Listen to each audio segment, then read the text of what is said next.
और रिपोर्ट आती है, ये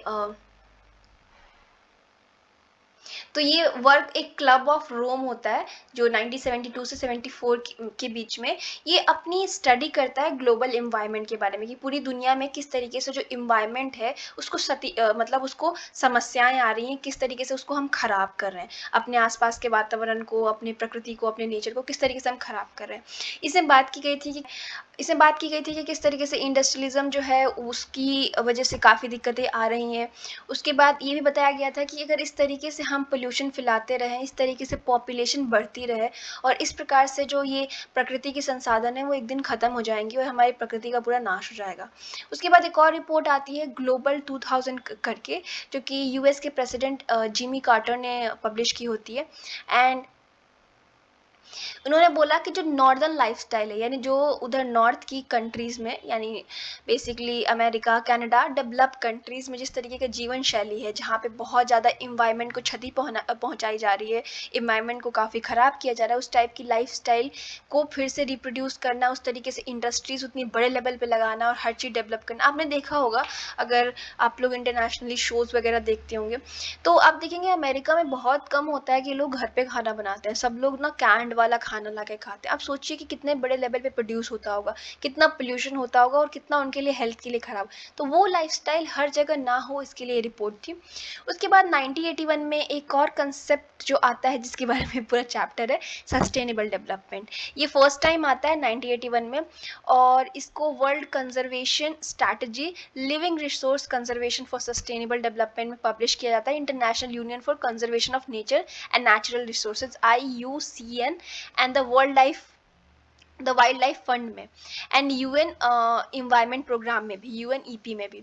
इस स्ट्रैटेजी के हिसाब से कि सस्टेनेबल डेवलपमेंट बेसिकली क्या होता है, तो सस्टेनेबल डेवलपमेंट का मतलब ये है कि हम एक्शन ले रहे हैं, ठीक है, इन्वायरमेंट के प्रति, अपने समाज के प्रति, या कोई भी जीवित और मृत्यु मतलब नॉन लिविंग, ठीक है, चीज़ों के प्रति, उसका हम देखें कि क्या एडवांटेज शॉर्ट टर्म में एंड लॉन्ग टर्म में और डिसएडवांटेज है, तब हम अपना एक्शन को उसके हिसाब से बदलें, अल्टर करें। कहने का तात्पर्य ये है कि मान लीजिए कि आप अभी जा रहे हैं अपने 50 मतलब मान लीजिए कि आपके पास जंगल का एक टुकड़ा है, आपकी ज़मीन है, मान लीजिए वहाँ पे 50 पेड़ हैं जो कि आपको अच्छे से ऑक्सीजन देते हैं और आप जा रहे हैं उनको काट के वहाँ पे खेती करने के लिए। तो आपको सोचना होगा कि ये मेरे पेड़ काटने की वजह से शॉर्ट टर्म में क्या क्या एडवांटेजेस है कि मैं खेती कर सकता हूँ, उससे पैसा आएगा, ज़्यादा लोगों का पेट पलेगा एंड ऑल, या उसके फिर लॉन्ग टर्म में क्या एडवांटेजेस हैं, ठीक है, कि क्या सच में ज़मीन उतना फर्टाइल रहेगा, बार बार खेती करेंगे नॉल, या डिसएडवांटेज हो गया। मतलब आपको देख के चलना है कि लॉन्ग एंड शॉर्ट टर्म में आपको क्या बेनिफिट होगा, क्या डिसएडवांटेज होगा, ठीक है। तो आप अपने एक्शन को उसके हिसाब से करिए। आप ये भी कर सकते हैं कि आप फर्स्ट 50% ही पेड़ काटिए और 50% ज़मीन पे ही खेती करिए, 50% रहेगा आपको ऑक्सीजन देगा, फिर उसके हाफ पे पेड़ लगा दीजिए, कुछ टाइम में वो पेड़ बड़े हो जाएंगे, थोड़े और को काटिए, जब पुराने पेड़ हो गए तो फिर वहाँ पे खेती करिए। तो इस तरीके से किया जा सकता है, मतलब चेंज। तो WCED का एक और रिपोर्ट आता है, आवर कॉमन फ्यूचर, बहुत ही ज़्यादा इंपॉर्टेंट है, 1987 में। इस रिपोर्ट में बात की जाती है कि सस्टेनेबल डेवलपमेंट का कॉन्सेप्ट क्या है या हमारा कॉमन फ्यूचर है क्या। तो इसमें 3 बातें की जाती हैं। एक तो फर्स्ट ऑफिशियल डेफिनेशन दिया जाता है सस्टेनेबल डेवलपमेंट का। कॉन्सेप्ट तो सस्टेनेबल डेवलपमेंट का पहले ही आ गया। इस रिपोर्ट में हमने बात तो की ना कि 1981 में ही सस्टेनेबल डेवलपमेंट का कॉन्सेप्ट आ गया था, ठीक है, लेकिन आवर कॉमन फ्यूचर में उस कॉन्सेप्ट को डेफिनेशन दी जाती है।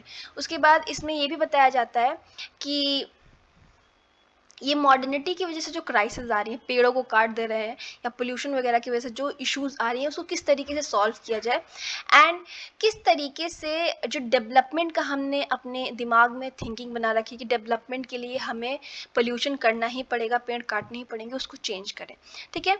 एक और डॉक्यूमेंट आता है caring for earth, a strategy of sustainable living, जो कि कई जगह पे पब्लिश होता है 1991 में, WWF में, UNEP में, यूनाइटेड नेशन इन्वायरमेंट प्रोग्राम वगैरह में, ठीक है।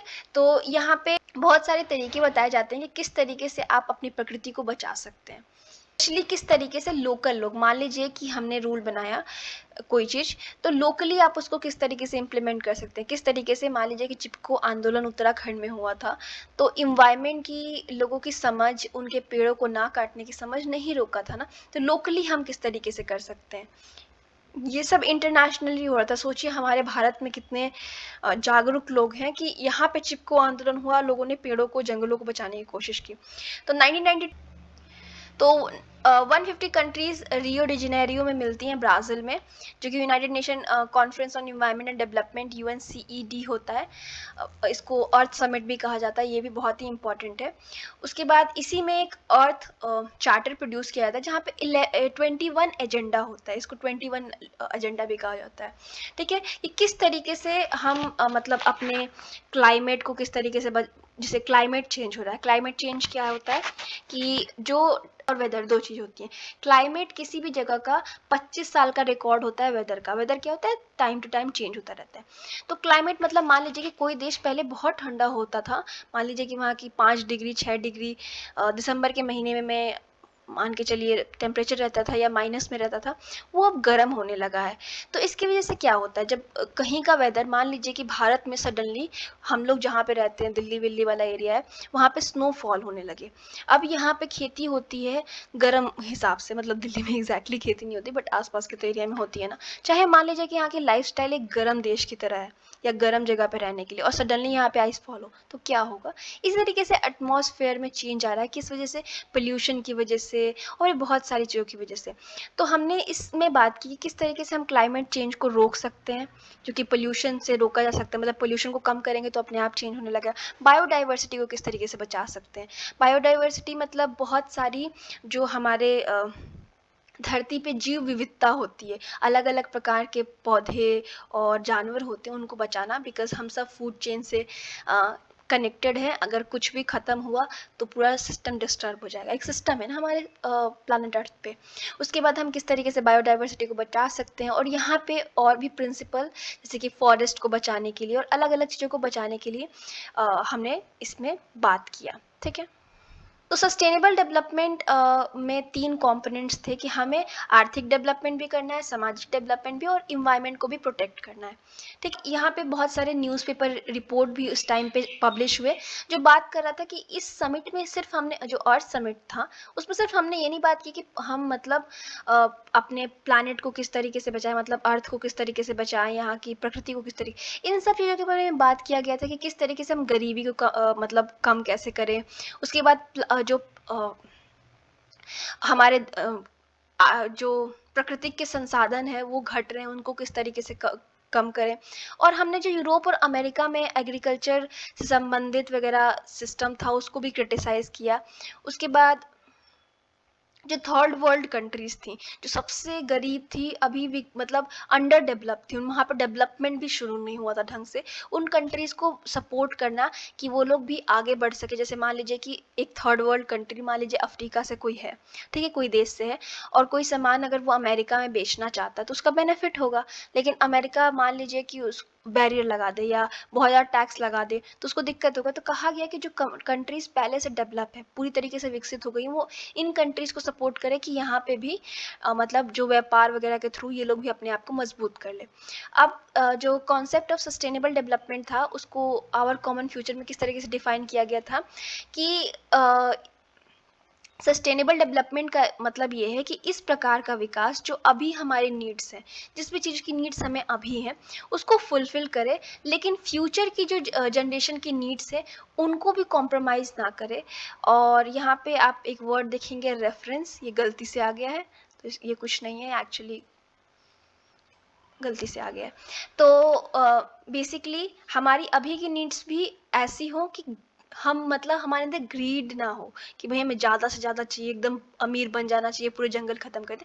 अभी हम इस तरीके से डेवलपमेंट करें कि हमारे अभी की जो नॉर्मल नीड्स है, रोटी कपड़ा मकान, गुड हेल्थ, लाइफस्टाइल, स्कूल, ये सब हमें मिले, ठीक है, पढ़ाई शिक्षा, लेकिन फ्यूचर जनरेशन के लिए भी इस धरती पे कुछ रहे। उसके बाद नीड्स की जो बात की गई है तो आप समझ गए, इसमें ज़्यादा कुछ समझाने की ज़रूरत नहीं है। सस्टेनेबल डेवलपमेंट का ये भी था कि जो हमने अभी तक विकास के नाम पे धरती को नुकसान पहुँचाया है, अपने अनसस्टेनेबल जो पैटर्न था, सतत विकास को ना फ़ॉलो करके हमने सब कुछ अपने आस-पास का तबाह कर दिया, उसको ठीक कर दें। मान लीजिए कि हमने जंगल के जंगल ख़त्म कर दिए विकास के नाम पे, तो कुछ जंगलों को, पेड़ों को, पौधों को लगाएँ। कई सारे ऐसे होते हैं ना कि अपने बर्थडे पे 2 पेड़ लगाइए, सब आइडियाज़ को हम फ़ॉलो करें। एंड इस तरीके का हम विकास का रास्ता अपनाएं, या इस तरीके से हम डेवलपमेंट करें कि ज़्यादा हमारे प्लैनेट के इकोसिस्टम जो है, या जो हमारे प्लैनेट का पूरा प्रकृति वगैरह है, उसको ज़्यादा नुकसान ना पहुँचे, ठीक है? अगर हमने 10 पेड़ काटे तो कोशिश करें कि 20 लगा दें।